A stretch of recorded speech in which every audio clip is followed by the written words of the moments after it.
Namaste. My name is Manmohan Singh and I'm a professional yoga teacher.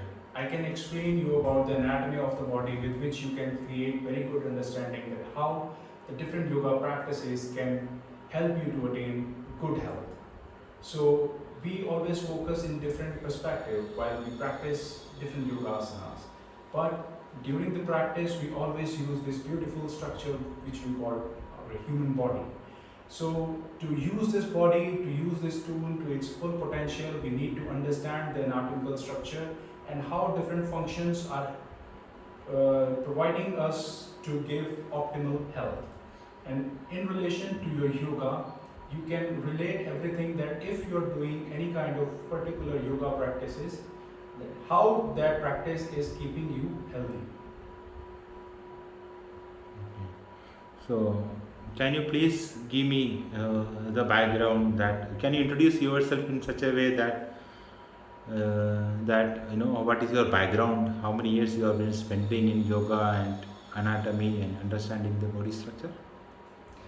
I've been understanding about the body from last 10 years. So initially I was just focusing on the outer surface of the body. So I started going to gym and learning about that how the different styles of exercise are creating effect on the body only. But later on I came to realize that one particular kind of movement in the body is trying to create a small effect and which is not uh, reflecting on the mind. You get a good feeling after a workout, but you're not growing from the mind level. So that took me on in search of understanding about the yoga practices. So I start practicing yoga. I learned each and everything about asana and different other yoga practices. And the moment I begin to feel the connection of mind and body in my asana, it took me towards more understanding of this body. So by this, I developed a very good passion of understanding different movements of the body, different functions of the body, and I started sharing my knowledge through my anatomy sessions in different yoga schools. So, how you landed up in anatomy, understanding anatomy, and why you felt that important for you? Because you are, as I know you, you are a very long time yoga practitioner. At the same time, you enjoy also going to gym, and you are so passionate. You know that you left much part of your used much a part of your life to just to do research in yoga and emotional well-being of a human being. Can you please explain what attracted you to be there and why you felt anatomy is so important for you? So basically, the human body is a very beautiful creation of the nature. So it is just like a universe.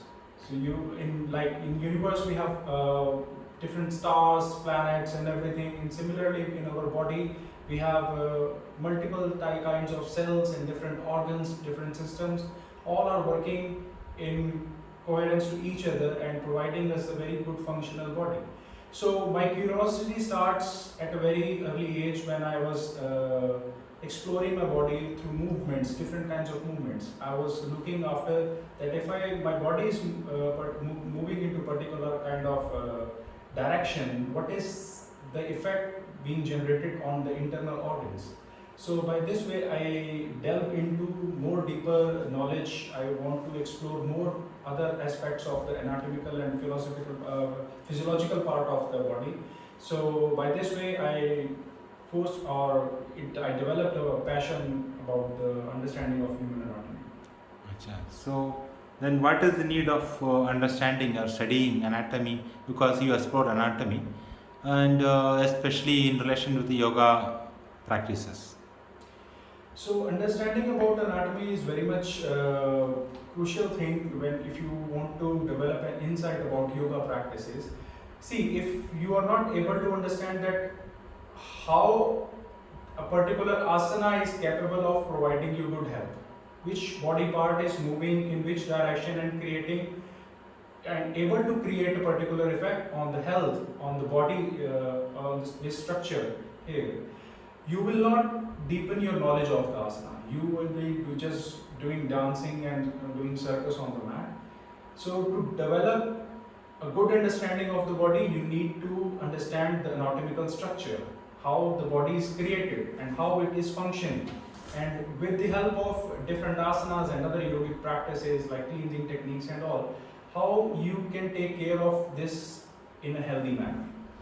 Can you please explain two, three, so that the normal audience or maybe a beginner can understand, why the understanding of anatomy is important and how it is impacting with some couple of yogasanas and body structures? Yes, I will just explain with a few body movements. See, every body is created in a different way. So we should, being a yoga teacher, we should acknowledge the structure of the body. There are certain kinds of problems in muscle tone, and sometimes it's related with the skeleton system. So skeleton system and muscular system are the two systems which involve in the overall movement of the body. So if I'll give you example of a forward bending asana, in your yoga practice, when we try to bend forward, sometimes what happens due to sedentary lifestyle, our lower back pain and hip area is the most affected area. The muscle tone in this area is different in comparison to others. And we develop a habit of hunching our back. So if in general we talk about forward bending, so the moment we try to bend, so we bend forward from the thoracic area, this area, the upper middle back area. And if you bend forward for this, then there will be a hunch in the back and you will not be able to go deeper. On the other hand, if you understand the concept of the anatomical structure of your body and you move the forward bend from your sacroiliac joint, which is called as SI joint, so you move, you tilt like this. This is the engagement of your sacroiliac joint. And when you move from this joint, you, without hunching your back, you go, and that's how you go more deeper and you can reach your asana spinal stage without any hassle and without injuring any other body part. So you need to acknowledge how there is a different muscle tone which is developed in different body parts and how the structure of your body is. So you can create observation the moment you put the whole effort, try to focus on the movement, that how your body is capable of moving. And during this process, you will definitely going to feel stretch in particular different areas. And if you feel stretch in that area, that means the muscle tone in that area is different and it needs to be flexible. And don't force yourself if you are feeling pain, because there's a saying in the world that's no pain, no gain, but it doesn't apply on the mat when you're doing practice of asanas. If there is pain, you need to understand and make little adjustment as per the structure of the body, acknowledge the structure of the body and make your whole practice very safe and sound. So you are. Can you explain in your particular perspective? If you are, since you are an advanced practitioner, you may be able to have a full stretch with your body. But as a beginner, with your body type, for example, okay, can you please explain? Can you please explain that how one should approach, and assume that you are not able to reach or touch the feet, forward bend, and how will you arrive at it? Yes, sometimes what happens, sometimes people have different physical structures like knocking knees. It's common in both males and females.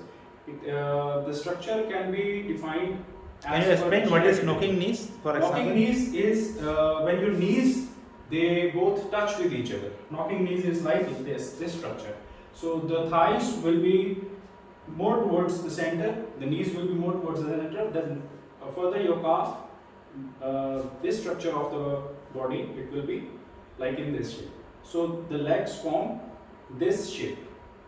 This structure is called as knocking knees.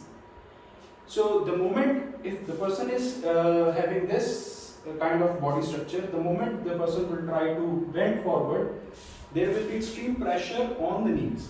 Why it's the pressure? Because the gravitational force is acting on when you are bending forward your body. So if you have knocking knees, then the moment you try to go back down more bending forward, there will be extreme pressure on the knees. Then you have to do what you can do to avoid the pain or to avoid any injury. You can just give a little micro bend in your knees, and then you try to bend forward and reach the proper position.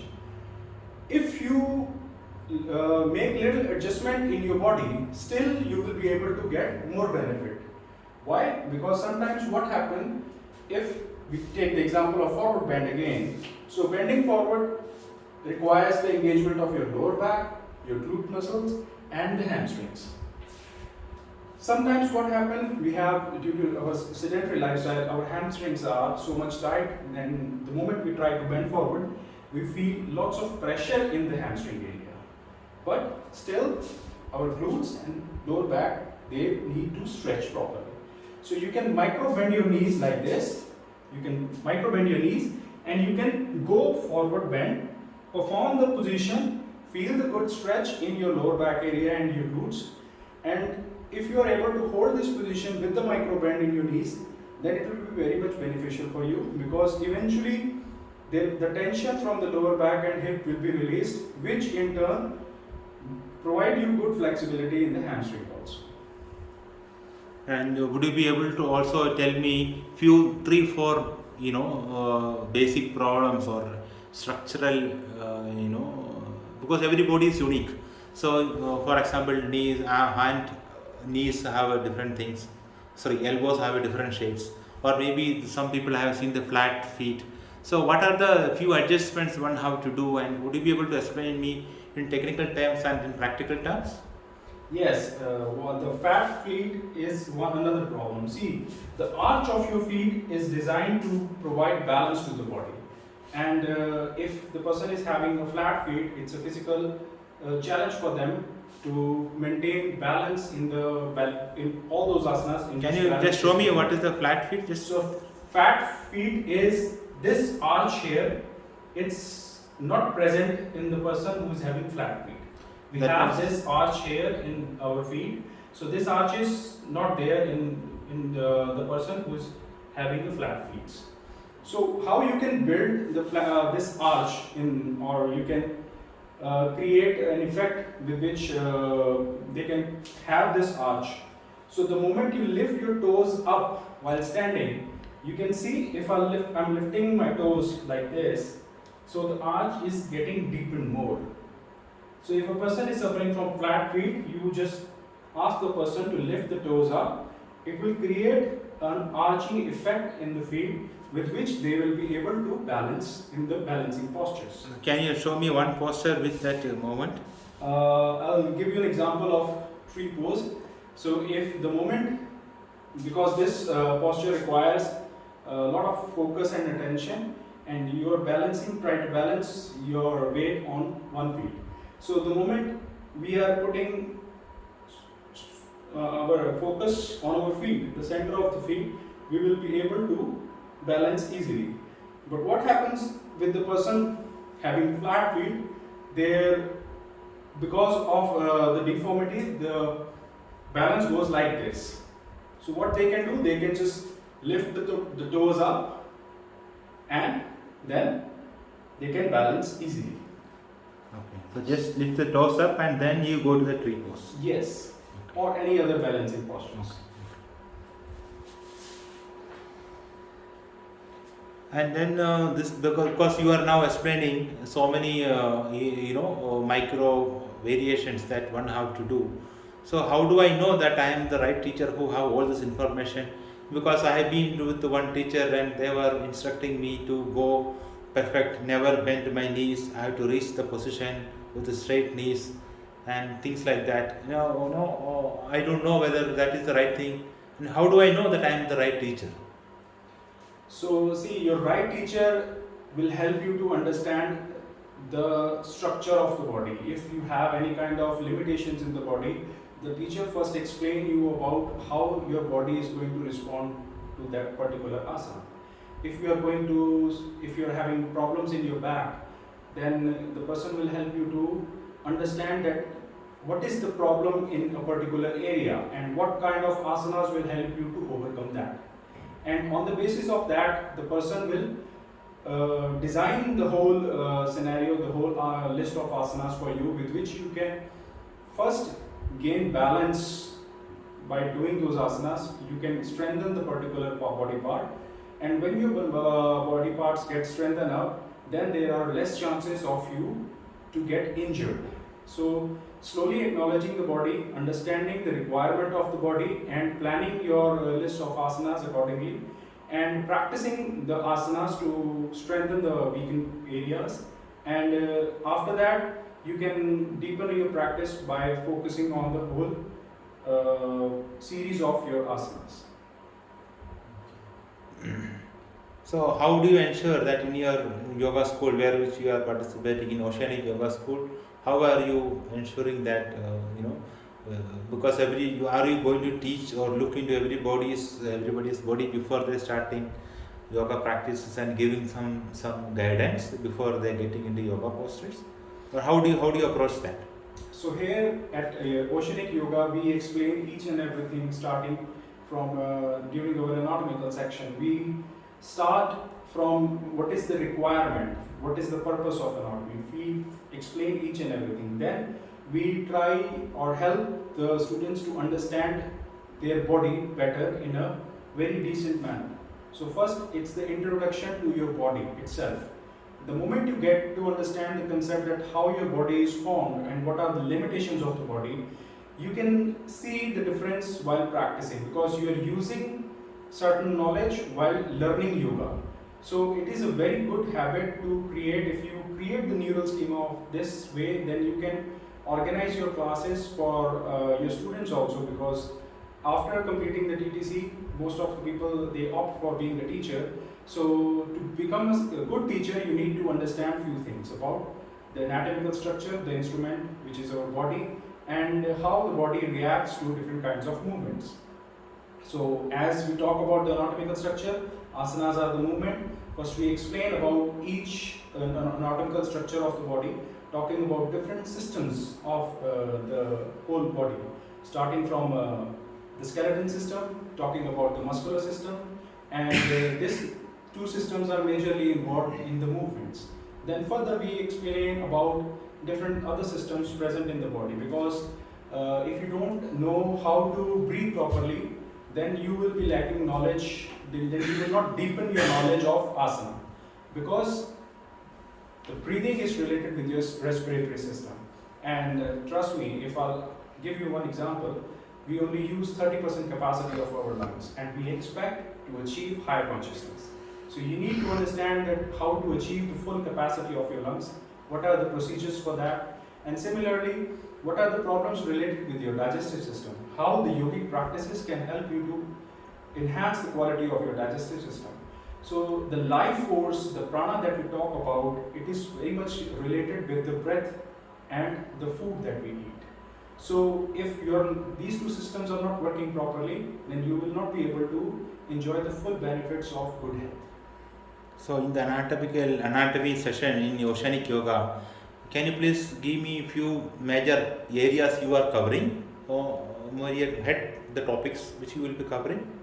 Yes, we will be covering about the anatomical structure of the body, in which we will explain about the human body, what is the composition, what is the structural formation of the body. Then we talk about different systems, starting from skeleton system, starting from muscular system, respiratory system, digestive system, circulatory system, and the glands. The glands and everything, these kind of system we will cover in relation to yoga. That if you are going to be a teacher, what are the benefits of yoga practices in providing good health of all these systems together. So you say that all these topics will help in Oceanic Yoga. Will this understanding, if you are giving to the students, so they will be able to first can avoid any injuries that can happen to themselves.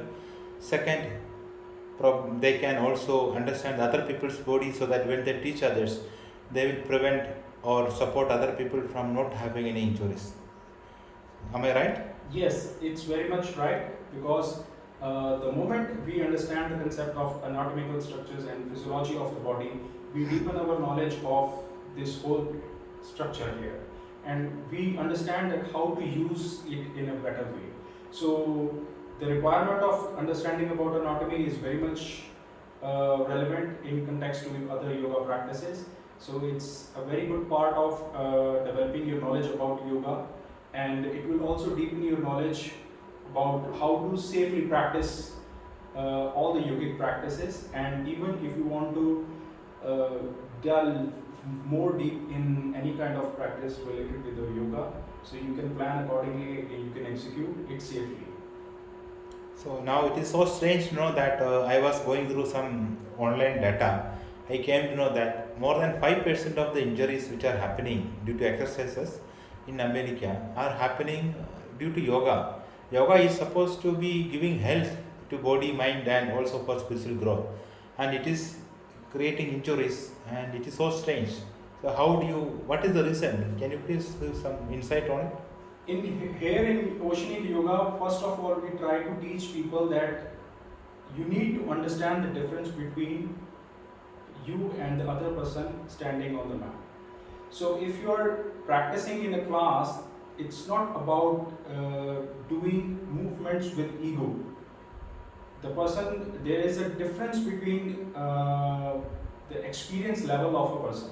So your experience level, if you are a beginner, and if you are comparing yourself to the person standing next to you, so this comparison is definitely going to hurt you more, because you're acknowledging others' body instead of understanding about how the movement of your body, and you're challenging the level of the other person, which is there at that level with the practice of 4, 5, 6 years.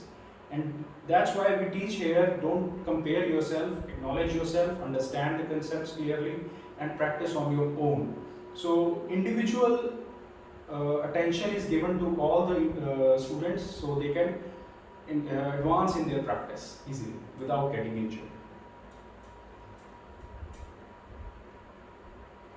So, thank you so much